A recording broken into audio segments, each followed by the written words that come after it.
Et l'Arabie Saoudite, c'est un sujet prépondérant d'ailleurs dans le dollar, puisque Alors, l'Arabie Saoudite représente l'épicentre de la militarisation du système monétaire par les Américains, qui a été une réussite prodigieuse durant les années 70. le pétrodollar, etc.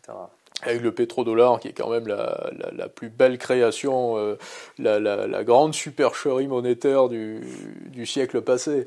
Puisqu'à ce moment-là, il faut quand même se rappeler que lorsque Nixon annonce la fin de la convertibilité du dollar en or le 15 août 71, les Américains sont déjà en grande difficulté, les Allemands frappent à leur porte en demandant de convertir leur dollar en or, les Japonais également, c'est d'ailleurs pour ça qu'il y a beaucoup d'industries américaines. La France avec De Gaulle également. Et la France avec De Gaulle également, qui a toujours été méfiant d'ailleurs, et qui a été le premier à s'apercevoir, si je puis dire, des prémices de la fin de la convertibilité du dollar en or. Parce que lorsque les Américains insistent, ou en tout cas imposent Bretton Woods en 1944, à la sortie de la guerre, il y a une hégémonie qui est incontestable, incontestée, et pour des raisons d'ailleurs parfaitement légitimes, soft power à la pointe, le seul au monde d'ailleurs. Il n'y avait pas de multipolarité, ça n'existait pas à l'époque, ni culturellement, ni industriellement.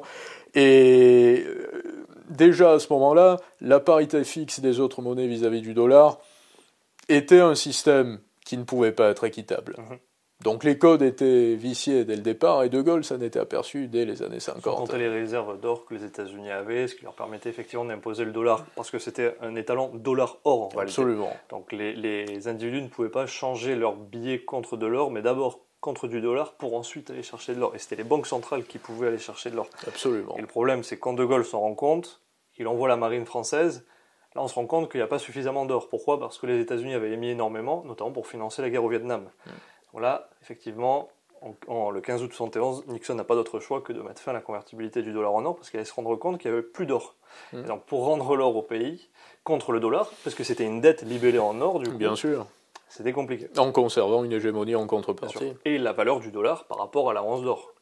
Là, Ouais. ça la faisait plomber complètement. Mais il y a trois éléments d'ailleurs, trois phases à noter, principales dans la finance moderne, comme je le disais, finance occidentale internationalisée, c'est Bretton Woods en 1944, la fin de la convertibilité en 71 et naturellement tout ce qui s'ensuit, les accords de la Jamaïque, les années 80, et ensuite l'instauration d'un système obligataire, qui est très récent contrairement à ce qu'on imagine, parce qu'on a l'impression que les États